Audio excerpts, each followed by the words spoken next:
नमस्कार विद्यार्थियों, हिंदी की ऑनलाइन कक्षा में आज हम तुलसीदास जी द्वारा रचित रामचरितमानस से लिया गया पद्यांश जो है या फिर संवाद जो हमारी पाठ्य पुस्तक में लगता है, राम लक्ष्मण परशुराम संवाद, उससे संबंधित प्रश्नोत्तर के बारे में चर्चा करेंगे, उनको समझेंगे।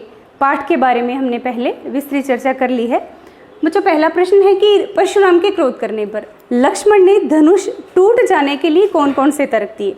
तो लक्ष्मण के द्वारा जो तर्क दिए जा रहे हैं वो ये है कि लक्ष्मण परशुराम से कहते हैं कि ये तो बहुत ही पुराना धनुष था और राम के छूने मात्र से ये टूट गया है, इसमें राम का कोई दोष नहीं है। साथ ही वो कहते हैं कि आपकी इस धनुष पर इतनी ममता क्यों है, क्योंकि बचपन में बहुत सारे धनुष हमसे टूटे थे, तब तो आपने या किसी भी व्यक्ति ने इतना क्रोध नहीं किया था, अब इतना क्रोध करने का क्या कारण है। साथ ही लक्ष्मण द्वारा ये भी कहा जाता है कि इस धनुष के टूटने से कोई विशेष हानि या लाभ नहीं हुआ है, तो हे परशुराम, आपका इस तरह से क्रोध करना अनुचित है। इस प्रकार के तर्क जो हैं वो लक्ष्मण परशुराम को देते हैं। दूसरा प्रश्न है कि परशुराम के क्रोध करने पर राम और लक्ष्मण की जो प्रतिक्रिया हुई है, उनके आधार पर दोनों के स्वभाव की, यानी राम और लक्ष्मण के स्वभाव की विशेषताएं जो हैं हमें बतानी है। तो लक्ष्मण और राम दोनों का व्यवहार हम यहाँ जब देखते हैं तो लक्ष्मण की विशेषता और राम की विशेषता जो है बिल्कुल ही भिन्न है, अलग है। कारण ये है कि राम बहुत ही शील और विनम्र स्वभाव के हैं। वो कहते हैं कि इस धनुष को तोड़ने वाला आपका कोई दास ही होगा और आज्ञा दीजिए कि मुझे क्या करना है। और अंत में जो पंक्तियाँ आई है कि लखन उतर आहुति सरिस भृगुवर कोप कृसानु, और राम के जो वचन हैं वो कैसे हैं, शीतल जल के समान हैं। जिस प्रकार शीतल जल जो है यज्ञ की या ये कहें कि हवन कुंड की ज्वाला को शांत कर देता है, ठंडे जल के छींटे जो हैं, उसी प्रकार परशुराम के क्रोध को शांत किसने किया, राम के वचनों ने किया। तो बहुत ही शील और विनम्र स्वभाव के राम दर्शाए गए हैं, जबकि लक्ष्मण के द्वारा जो व्यंग्य उक्तियाँ कही जाती हैं या ऐसी बातें जो परशुराम को हास्यास्पद बना देती हैं या उन पर कटाक्ष करती हैं, उनके क्रोध को बढ़ा देती हैं, तो उससे पता चलता है कि लक्ष्मण उग्र स्वभाव के हैं और वे परशुराम से किसी भी प्रकार से भयभीत नहीं हैं, डरते नहीं हैं। एक बालक तुल्य उनका स्वभाव दर्शाया गया है और ये कहें कि बहुत ही निर्भय और निडर जो हैं लक्ष्मण इस प्रसंग में हमें दिखाई देते हैं। अगला प्रश्न है कि लक्ष्मण और परशुराम के संवाद का जो अंश आपको सबसे अच्छा लगा उसे अपने शब्दों में लिखिए। संवाद शैली में इसको लिखना है। तो हर बच्चे की अपनी अलग पसंद होती है, तो किसी बच्चे को कौन सा संवाद अच्छा लगा, लक्ष्मण का परशुराम के साथ, परशुराम का विश्वामित्र के साथ, राम का परशुराम के साथ, तो ये अपनी रुचि पर निर्भर है।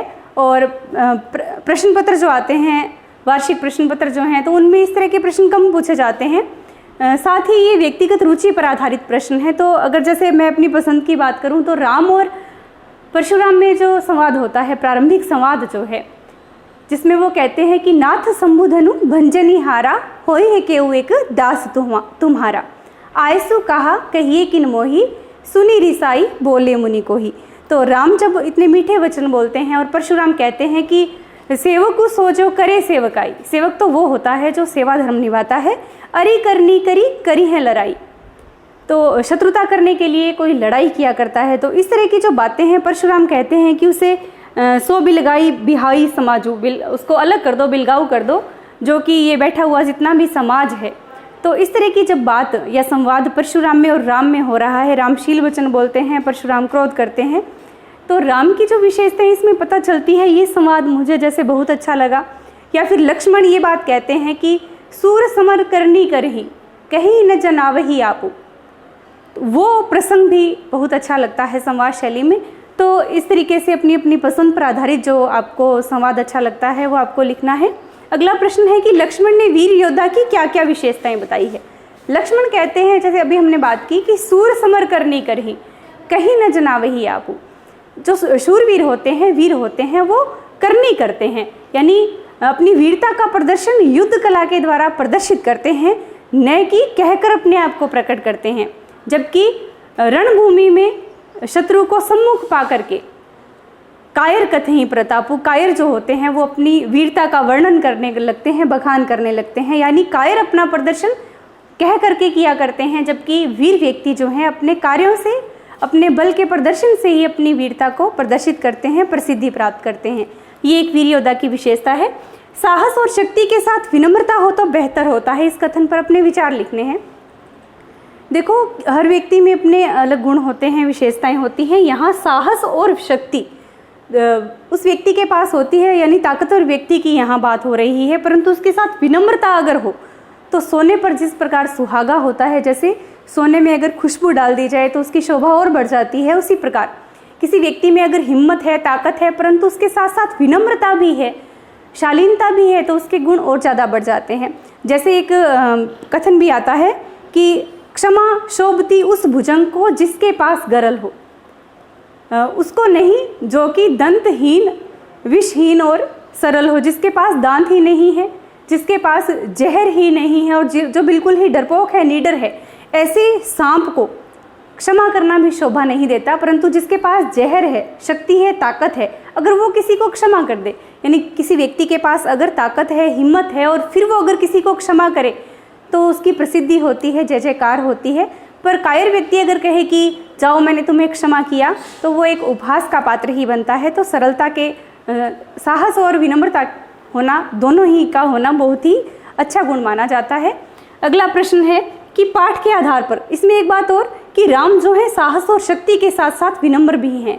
लक्ष्मण में साहस और शक्ति है पर वो विनम्र नहीं है, इसलिए राम को श्रेष्ठ माना जाता है लक्ष्मण से, क्योंकि साहस और शक्ति के साथ उनमें विनम्रता का गुण भी पाया जाता है। ऐसे ही बात परशुराम पर लागू होती है कि साहस और शक्ति तो है परंतु उनमें विनम्रता नहीं है, क्रोध बहुत अधिक है उनमें।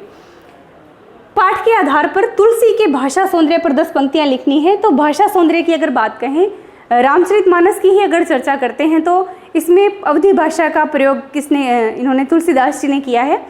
हम जानते हैं कि तुलसीदास जी का अवधी और ब्रज भाषा दोनों पर अधिकार था, दोनों ही भाषाओं पर समान पकड़ थी। इसकी अगर भाषा की बात करें तो बहुत ही सुंदर ढंग से इस काव्य की रचना की गई है। तत्सम और तद्भव दोनों ही शब्दों का प्रयोग किया गया है। इसके साथ साथ शांत है, करुण है, अद्भुत है, अनेक प्रकार के रस जो हैं इस काव्य में आए हैं। रौद्र रस का भी प्रदर्शन हुआ है। इसके अलावा अलंकारों का प्रयोग उन्होंने बखूबी किया है, जैसे अनुप्रास अलंकार है, उपमा है, रूपक है, पुनरुक्ति प्रकाश है। इस प्रकार उन्होंने बहुत सारे अलंकार जो हैं अपने काव्य में दर्शाए हैं या प्रदर्शित किए हैं। तुलसीदास जी की भाषा की एक विशेषता ये भी है कि उन्होंने लोक प्रचलित जो शब्द थे उनका अधिकाधिक अपना उपयोग अपनी भाषा के अंदर किया है। अभिधा, लक्षणा और व्यंजना शब्द शक्ति का इन्होंने अपने काव्य में प्रयोग किया है। अलंकारों पर हम चर्चा कर चुके हैं। तो इस प्रकार रस है, अलंकार है, दोहा और चौपाई छंद मुख्य रूप से इसके अंदर प्रयुक्त हुए हैं, यानी दोहा और चौपाई इन दोनों छंदों का अधिक प्रयोग इन्होंने इस काव्य के अंदर किया है और इस वजह से भाषा बहुत ही सुंदर बन पड़ी है। तो इनकी ये भाषा संबंधित कुछ विशेषताएं थी। इसके बाद बात आती है कि इस पूरे प्रसंग में व्यंग्य का अनूठा सौंदर्य है। उदाहरण के साथ स्पष्ट करना है ऐसी कौन सी बातें हैं जो व्यंग्य प्रदर्शित करती हैं। लक्ष्मण की जो उक्तियां हैं, यानी परशुराम के साथ जो लक्ष्मण का संवाद है, तो लक्ष्मण के द्वारा व्यंग्य भरी बातें कही जाती हैं परशुराम को, जिससे उनका क्रोध बढ़ जाता है। जैसे परशुराम से लक्ष्मण कहते हैं कि अरे अरे आप तो बहुत बड़े वीर हैं, योद्धा है, आप फिर बताइए, आपकी वीरता का बखान तो आप स्वयं ही कर सकते हैं, और कौन कर सकता है। तो इस बात से व्यंग्य प्रदर्शित होता है। साथ ही वो कहते हैं कि आपके द्वारा ये जो क्रोध प्रदर्शन किया जा रहा है, तो यहाँ हम छुई मुई के समान नहीं है जो आपके हाथ लगाने से ही सिकुड़ जाएंगे, घबरा जाएंगे, तो आप ऐसा न जानिए। साथ ही वो ये कहते हैं कि मेरे पास जो हथियार, जैसे उन्होंने तीर कमान आदि ले रखे थे, या उनके पास सरासन बाना, मैं कछु कहा सहित अभिमाना, मेरे पास भी तो सभी हथियार हैं या अस्त्र शस्त्र हैं, तो क्या मैंने ऐसी कुछ बात कही ही। तो इस तरीके से वो व्यंग्य करते हैं। फिर वो कहते हैं कि आपके तो वचन ही कोटि कुलिस सम वचन तुम्हारा, व्यर्थ धरहि धनु बाण कुठारा, आपने तो व्यर्थ में ही ये धनुष बाण कुठारा आदि धारण कर रखे हैं। तो ऐसी बात कह करके वो उन पर व्यंग्य करते हैं। तो ऐसी बहुत सारी बातें हैं जहाँ लक्ष्मण ने परशुराम पर व्यंग्य किया है। अंतिम प्रश्न इसमें है कि अलंकार पहचाने। तो पहली पंक्ति है बालक बोली बधो नहीं तो ही। तो इसमें बच्चों आप देखते हो कि बै की आवृत्ति होती है। पहले वर्ण में समानता है, समान वर्ण की आवृत्ति होने पर क्या होता है, अनुप्रास अलंकार होता है। बालक बोल बधो नहीं तो ही, तो यहाँ क्या है, अनुप्रास अलंकार है। अगला है कोटि कुलिस समवचन तुम्हारा। तो पहली बात तो कह की आवृत्ति होने से इसमें अनुप्रास अलंकार है, और इसके साथ ही साथ इसमें सम यानी समान, किसके समान, करोड़ों वज्र के समान तुम्हारा वचन है। तो वचनों की तुलना किससे की गई है, कुलिश से की गई है। और समान शब्द आने से यहाँ क्या है, उपमा अलंकार है, जहाँ तुलना की जाती है उपमा अलंकार वहाँ होता है। तुम्हें तो काल हाँक जनु लावा, बार बार मोही लागी बोलावा। लक्ष्मण को परशुराम कहते हैं कि हे लक्ष्मण, तुम तो बार बार काल यानी मृत्यु को मानो हाँक करके, बुला करके, जनु माने जानो या मानो शब्द में आ रहा है ये, तुम तो जानो मृत्यु को बार बार बुला रहे हो, बार बार मोहि लागी बुलावा। तो जनु मनु जानो मानो शब्दों का जहाँ प्रयोग होता है वहाँ उत्प्रेक्षा अलंकार होता है। इसके अलावा बार बार मोहि लागी बुलावा, तो एक ही शब्द की जब बार बार आवृत्ति हो और अर्थ भी वही निकले तो वहाँ पुनरुक्ति प्रकाश अलंकार होता है। तो यहाँ पुनरुक्ति प्रकाश अलंकार का बार बार शब्द में पुनरुक्ति प्रकाश अलंकार प्रयुक्त हुआ है। और हाँक जनु लावा में यहाँ उत्प्रेक्षा अलंकार का प्रयोग हुआ है। अंतिम है लखन उत्तर आहुति सरिस।